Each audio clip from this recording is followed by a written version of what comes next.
Doutor João Pedro, o produtor rural brasileiro sempre está acostumado com dificuldades financeiras. Vamos falar em crise. Mas agora esse cenário mundial, esse desbalanço econômico, pode afetar ainda mais a vida do nosso produtor rural? Zumara, o grande problema do nosso setor, do setor rural brasileiro, é que não tem capital de giro. Nosso produtor faz a pior equação econômica possível. Quando sobra um pouquinho de dinheiro, ele imobiliza, compra terra, compra equipamentos, etc. E investe na fazenda, que é o patrimônio dele. Só que ele fica a refém do problema.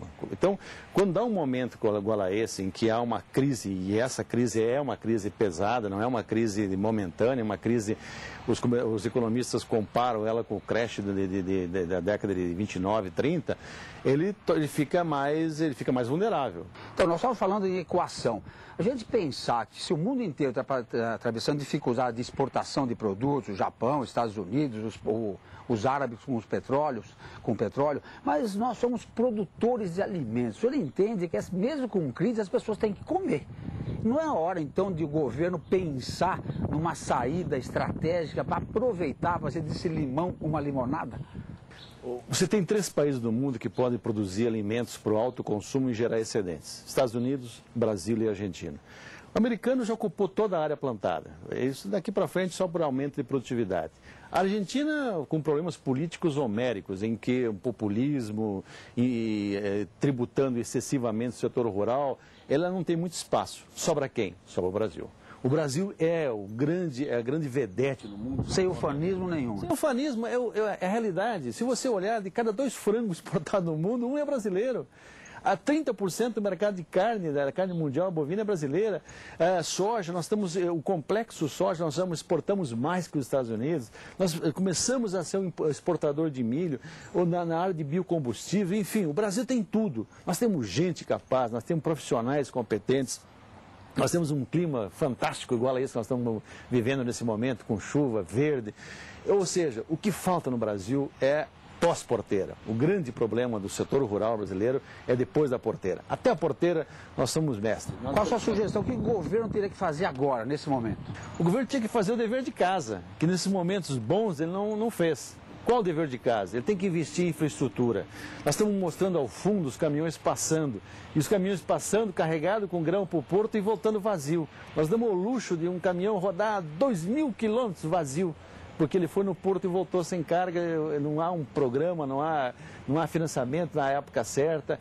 O dinheiro no Brasil é muito caro. Por que o dinheiro no Brasil é tão caro?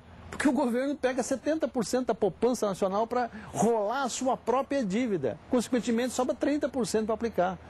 Nós temos problemas que, há quanto tempo você é jornalista, você comenta isso? Os portos nossos, por exemplo. Pega Santos. Há quantos anos você fala que tem que dragar o Porto de Santos, que os navios já não conseguem sair com 2/3 da sua capacidade? O canal está entupido, tem que baixar para 15. Eles ficam lá parados e está custando isso para o país. Com certeza. O armador que freta o navio, ele cobra por dia.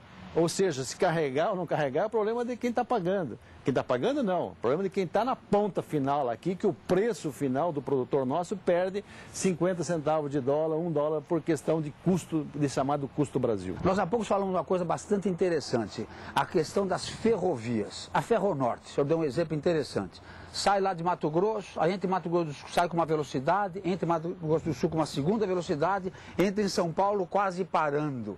Quer dizer, isso tudo é gargalo e é prejuízo. E é custo. Você pega uma ferrovia extremamente moderna, com a Ferronorte aqui no estado, a hora que você atravessa, ela roda 70 km por hora. Chega em São boa. Boa, é normal, é padrão de primeiro mundo. Chega em atravessou o Rio Paraná, vem para 40. Chegou na cidade de São Paulo, para. Por quê? Porque não tem um anel ferroviário para circundar São Paulo. Tudo isso acaba fazendo que uma ferrovia que poderia transportar 20 milhões de toneladas, boa parte da produção mato-grossense, boa parte da produção sul-mato-grossense, transporta 8, 9.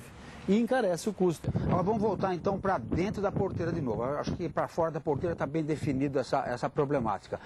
E questão nesse momento do cooperativismo, do associativismo, da diversificação da produção, o produtor não teria que olhar mais para esses aspectos? Precisa. E se você olhar os exemplos que nós temos aqui no todo o Brasil agrícola, tem muitos exemplos positivos. A questão dos condomínios.